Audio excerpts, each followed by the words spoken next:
कन्हैया कुमार उत्तर पूर्वी दिल्ली लोकसभा सीट पर भाजपा के मनोज तिवारी से दो हाथ करेंगे। मनोज तिवारी ने कन्हैया कुमार को लेकर आज एक इंटरव्यू में खास बात की। उन्होंने कहा कि कन्हैया कुमार से मुकाबला को मैं बहुत इंटरेस्टिंग देखता हूं। इंटरेस्टिंग इसलिए है कि जो बहुत लंबे लंबे टीवी इंटरव्यू और डिजिटल प्रचार से नहीं कर सकते थे, वो हमारे क्षेत्र की बड़ी साजिश को देश और लोकसभा क्षेत्र समझ पाएगा। आम आदमी पार्टी और कांग्रेस ने उन्हें प्रत्याशी बनाया है। प्रत्याशी बनाने में ही दोनों पार्टियों ने अपना पूरा परिचय दे दिया। इसी बहाने हमारे काम की चर्चा भी पूरे इलाके में होगी, क्योंकि मीडिया का फोकस भी रहेगा। मनोज तिवारी ने कहा कि कन्हैया कुमार देश को टुकड़े टुकड़े करने की भावना रखते हैं। मनोज तिवारी ने हिंदू मुस्लिम के बीच ध्रुवीकरण के सवाल पर कहा कि अब मैं जहां जा रहा हूं वहां पर कोई मुझे पटका पहना दे रहा है या मालाएं पहना दे रहा है, तो ये हमारी विरासत है, तो हमें विकास भी करना है और विरासत भी बचानी है। हमें सत्य सनातन संस्कृति को आगे पहुंचाना है। मनोज तिवारी ने कन्हैया कुमार को थैंक यू वेरी मच कहा। बीजेपी नेता ने कहा कि हम लगातार जनता के बीच में जाते रहते हैं। कांग्रेस प्रत्याशी, ये आपने क्या कह दिया हमारे लिए? हम 40 नहीं 50 डिग्री सेंटीग्रेड तापमान पर भी जनता के बीच में आएंगे। आपने जनता का अपमान कर दिया।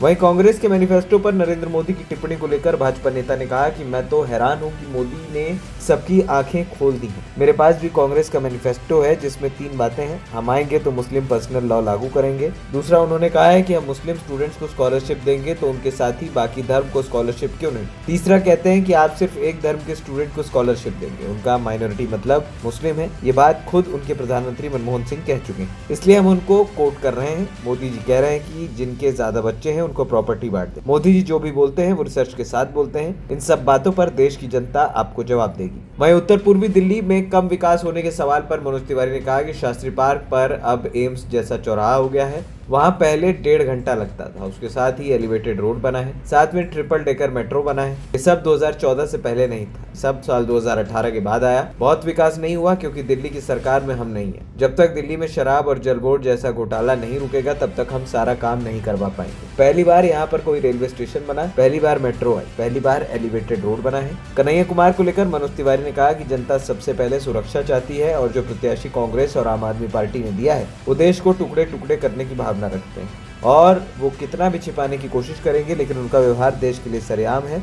वो आतंकवादियों के समर्थक है, वो अफजल गुरु के समर्थक है। उन्हीं का नारा है, अफजल हम शर्मिंदा हैं, तेरे कातिल जिंदा है। तो कातिल कौन है? आप अफजल की तरफदारी करते हैं और भारत की सेवा को गाली देते हैं, और जो गाली दी जाती है वो माइक पर नहीं बोला जा सकता। तो वोट देते समय क्या लोगों को मालूम नहीं रहेगा कि ये आदमी सरेआम देश को टुकड़े टुकड़े करने की बात करने वाला है? वही कांग्रेस के कार्यकर्ता हताश हैं, आम आदमी पार्टी के कार्यकर्ता हताश हैं, बीजेपी ज्वाइन कर रहे हैं। कुछ घर बैठ गए हैं, वो सोच रहे हैं कि कैसे इस प्रत्याशी का प्रचार करेंगे, क्योंकि अंदर सब कुछ खोखला हो गया है। वहीं मनोज तिवारी ने कहा कि कन्हैया कुमार के ऊपर केस चल रहे हैं और राजनीतिक पार्टी और सरकार का काम सजा देना नहीं है। बातें कोर्ट में चल रही हैं और कोर्ट उन्हें सजा देगा। अगर वो इस आड़ में बचने की कोशिश करेंगे तो कोई बात नहीं, ये सबके मोबाइल में है और आप जितने दिनों तक बाहर हैं बाहर रहिए। इस देश में बहुत सारे नरसंहार होने के बाद भी न्याय होने में लंबा टाइम लगा है। कुछ अपराध ऐसे होते हैं जिसमें बयान गवाह आते रहते हैं। ANP टाइम्स की रिपोर्ट।